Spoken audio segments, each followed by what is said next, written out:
Boa tarde a todos novamente. Eu trouxe esse trabalho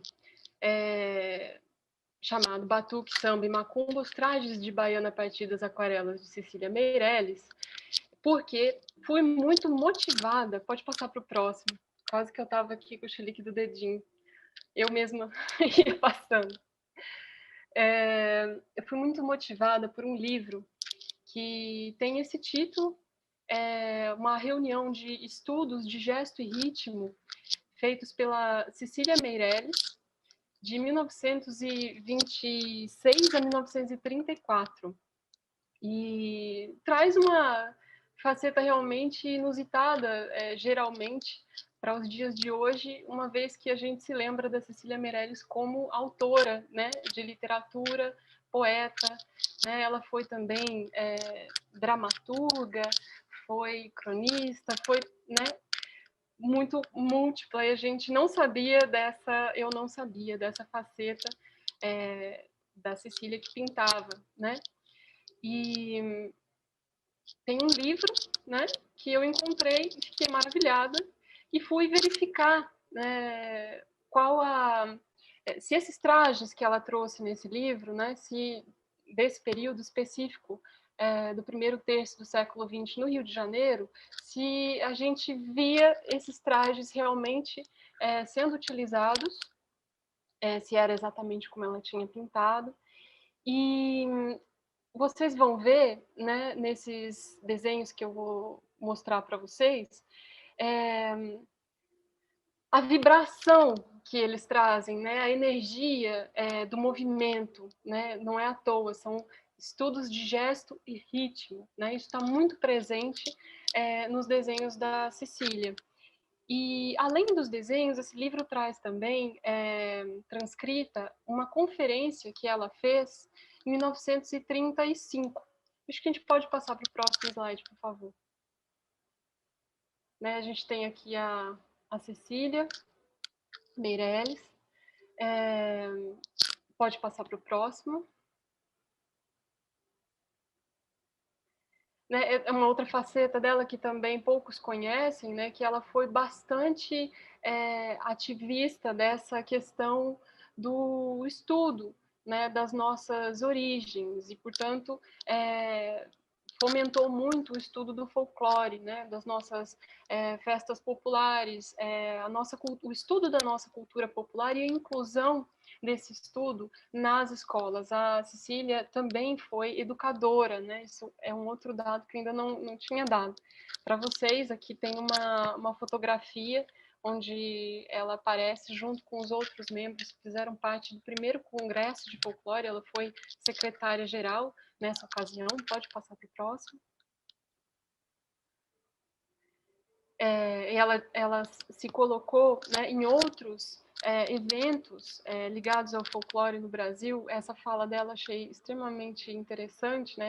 Ela se coloca não como uma especialista no tema, quando vem nesse congresso de 1935, feito por ela em Lisboa, Portugal, ela vai dizer que vem, né, a público procurando que os homens encontrem no folclore a solução para muitos dos seus problemas, pela compreensão das suas origens, da sua identidade, daquilo que neles, né, nos homens, é transitório e também daquilo que neles é permanente.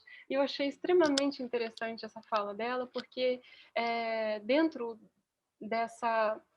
desse folclore, né, desses ritos todos, a gente vai encontrar pontos que são transitórios, né, como a gente até comentou em trabalhos anteriores, e pontos que são permanentes, né, que o tempo passa e aquele conteúdo fica, né, e que é humano, que é inerente àquela cultura específica também, né. Pode passar para o próximo. Aqui a gente vê a Cecília diante da exposição dela de 33, onde a gente vai ver corpos negros femininos e masculinos, mas principalmente os femininos, e são aqueles nos quais a gente vai se focar aqui, em situações, hora de trabalho, hora de dança, né, de samba, de batuque, do carnaval e também no terreiro de macumba, né? Pode passar para o próximo. Eu fui também provocada pelo título quando eu li batuque, samba, macumba, né? Porque a palavra macumba hoje em dia ela tem uma conotação bastante pejorativa.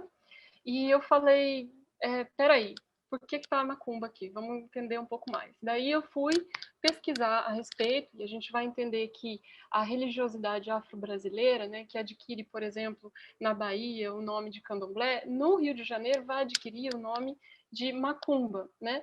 Isso também não quer dizer que não tenha havido no território carioca candomblés, né, com as mesmas origens, inclusive, que os candomblés da Bahia. Mas se desenvolveu aqui uma religiosidade afro-brasileira, denominada macumba, com registros, inclusive, diferentes, porque mesclam culturas diferentes, etnias diferentes africanas, né?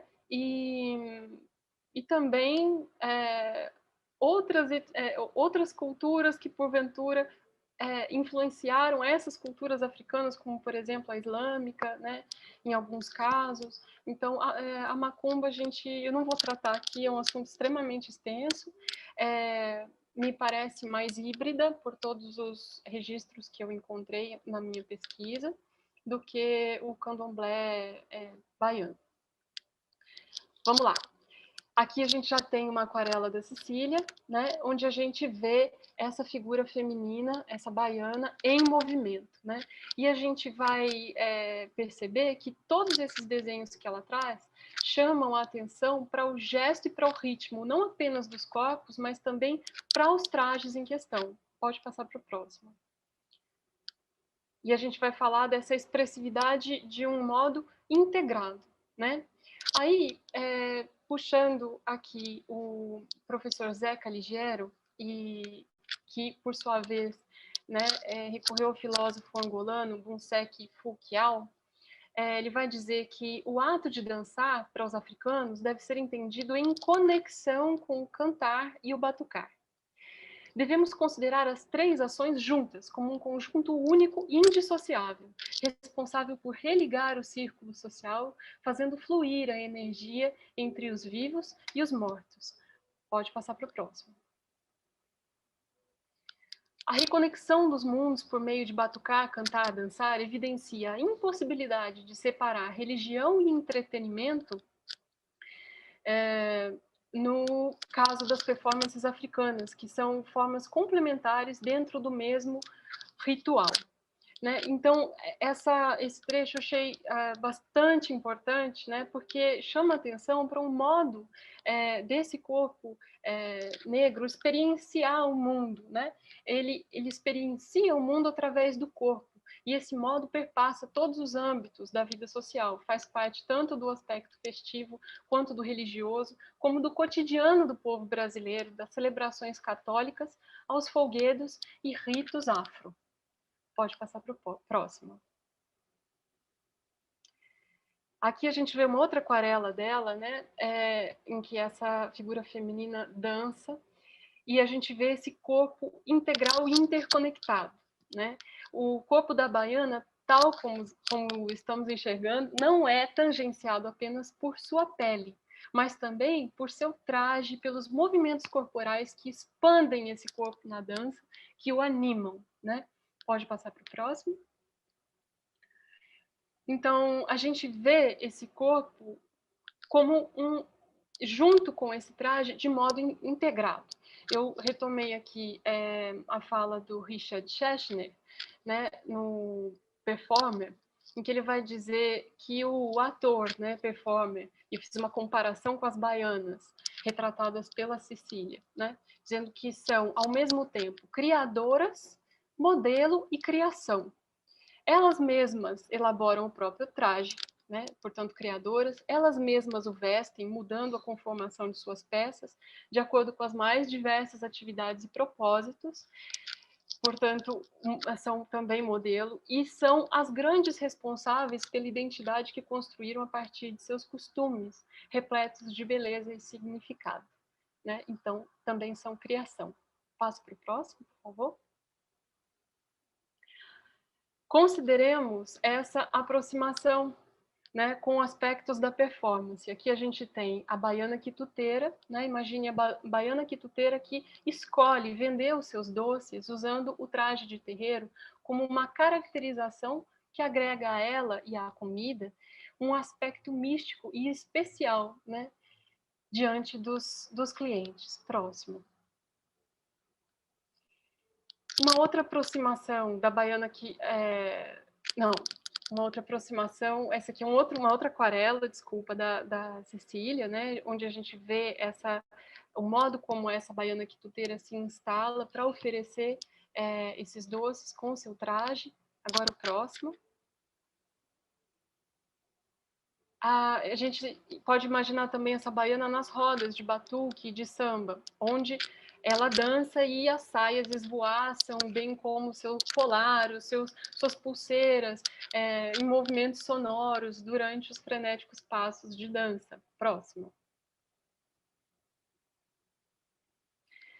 Tanto como a baiana no carnaval, com seus rodopios, meneios de corpo, balançando os braços, remetem a uma dança ritualística, importante dizer, e exibem aos demais brincantes e transeuntes sua figura como uma estilização da classe. A gente tem outra figura aqui da Cecília. Próxima.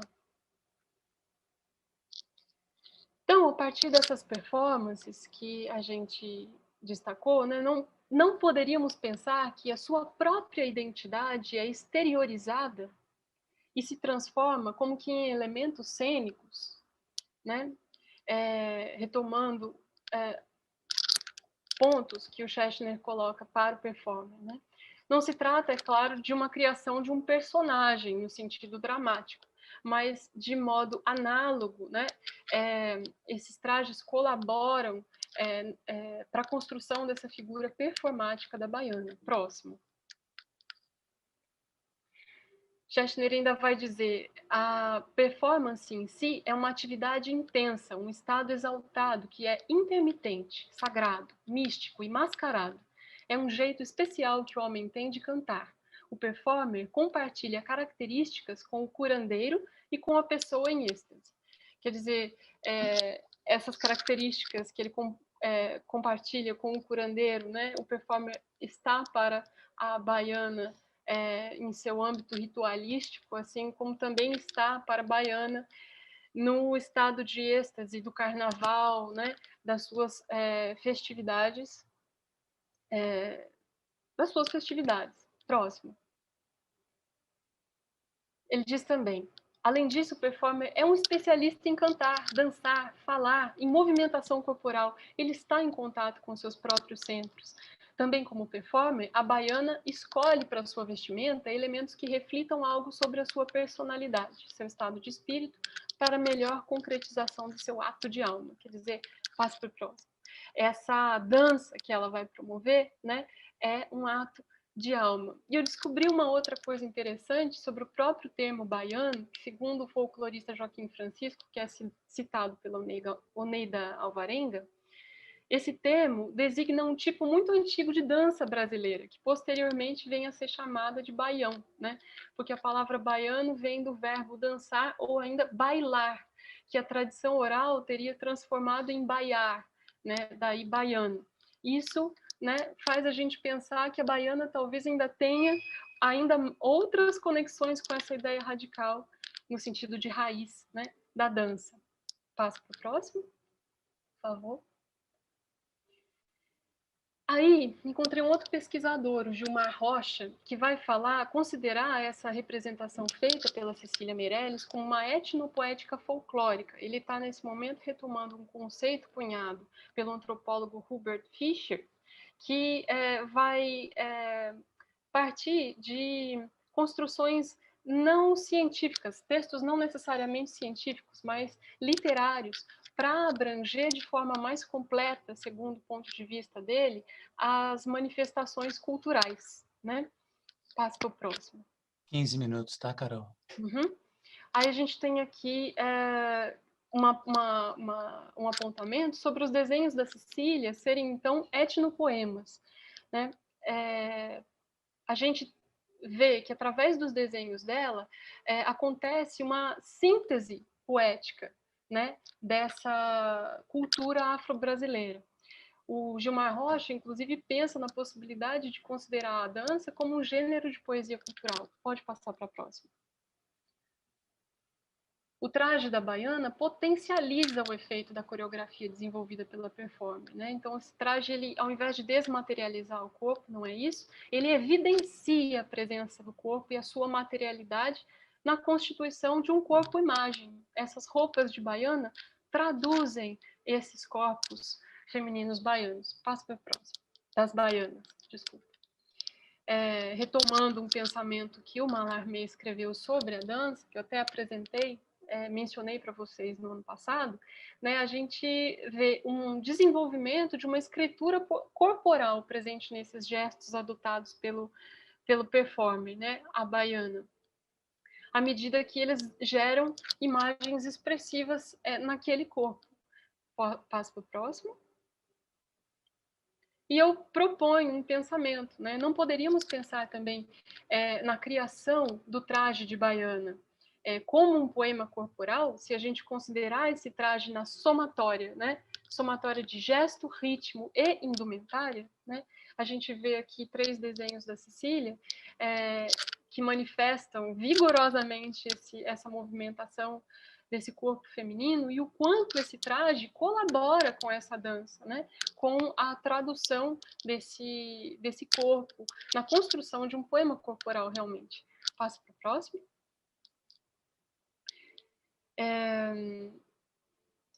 O próximo. Vou mais rapidinho. Então, quais são os componentes desse traje? Né? Bata, camisa ou camisul, saias rodadas, pano da costa, joalheria popular e joias de crioula, eventualmente, turbante, cesto da costa, também eventualmente, e os chinelos. Próximo.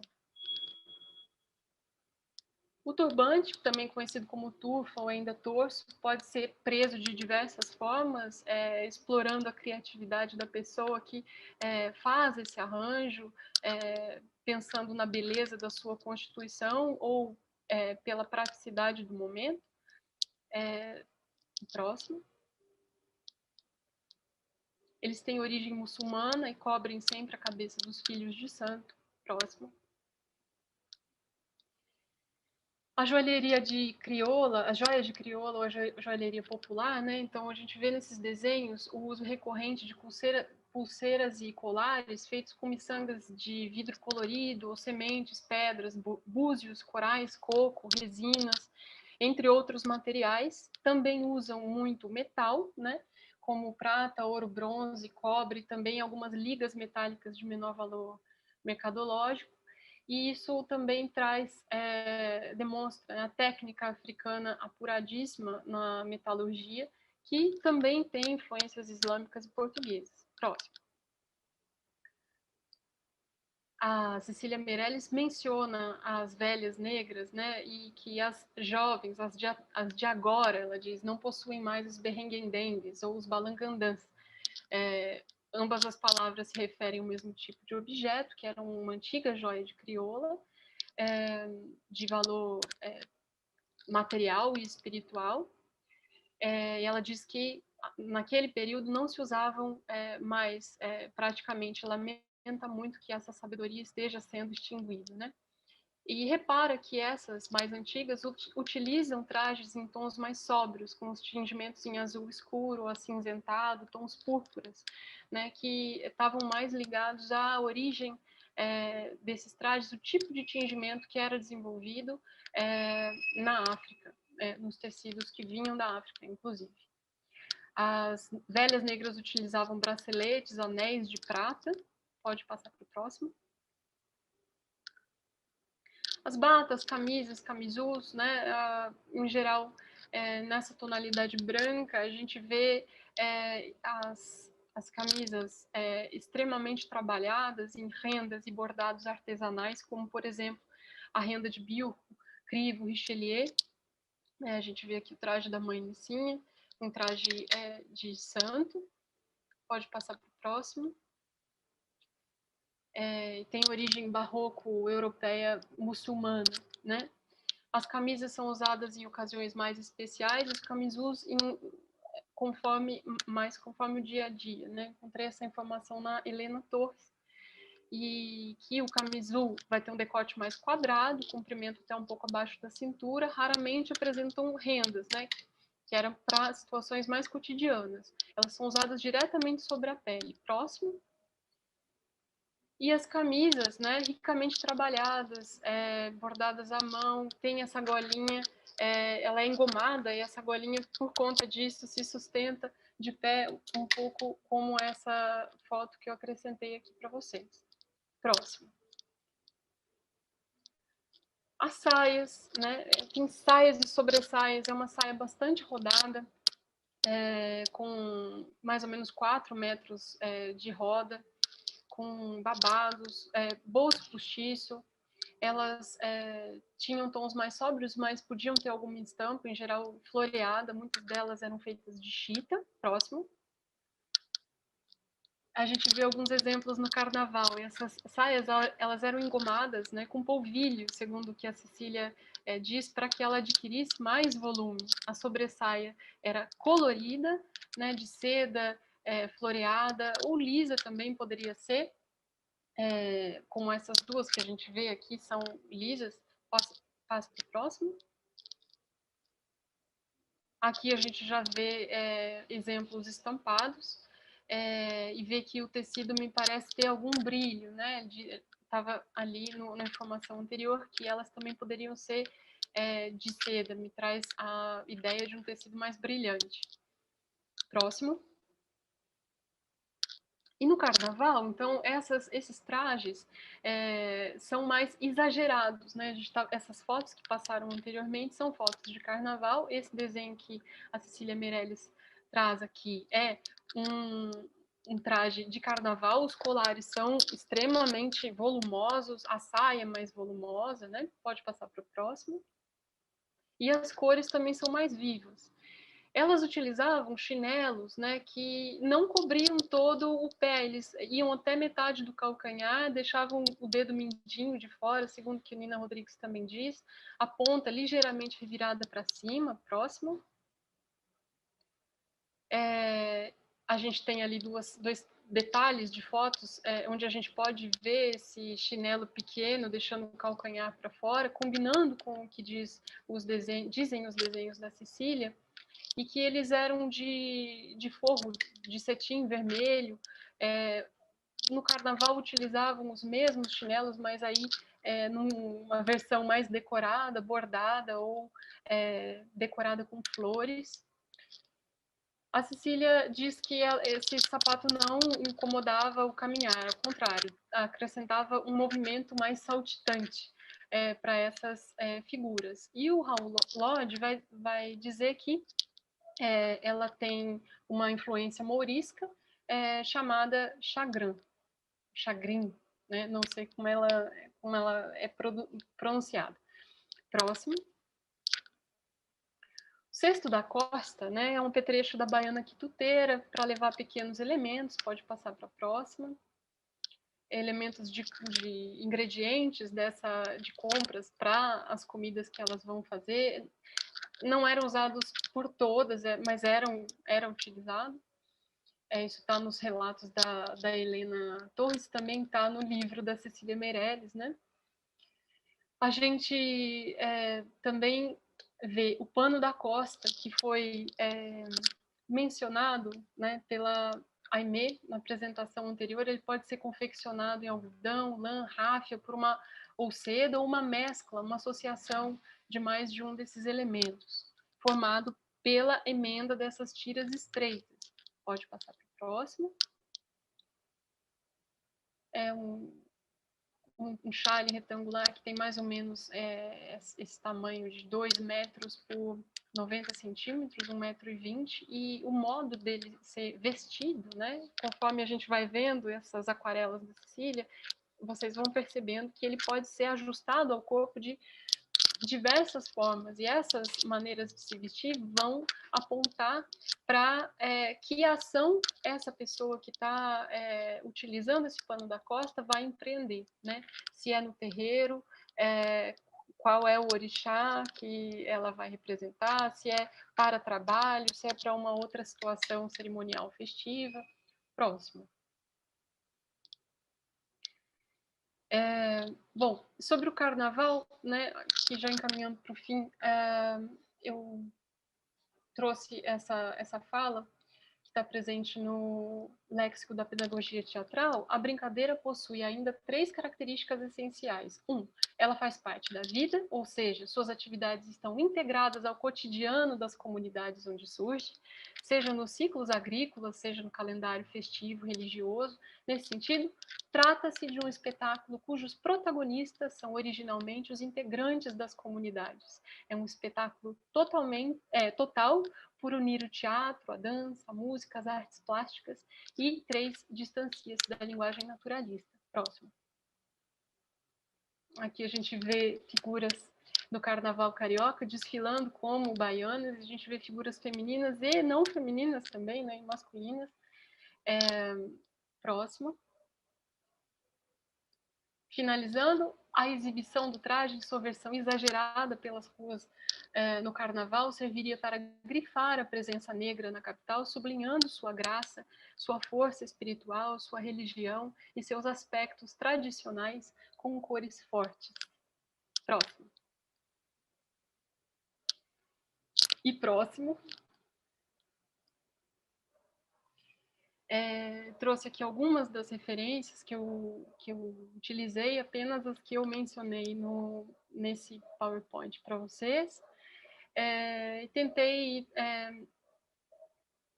trazer aqui, né, minha reflexão a respeito dessas figuras femininas, usando esse traje de baiana, no livro da Cecília, que permeiam, né, essas 3 instâncias, a cotidiana, a da dança, que também é festiva, e que inclui o carnaval, e a religiosa, com o terreiro de macumba, né?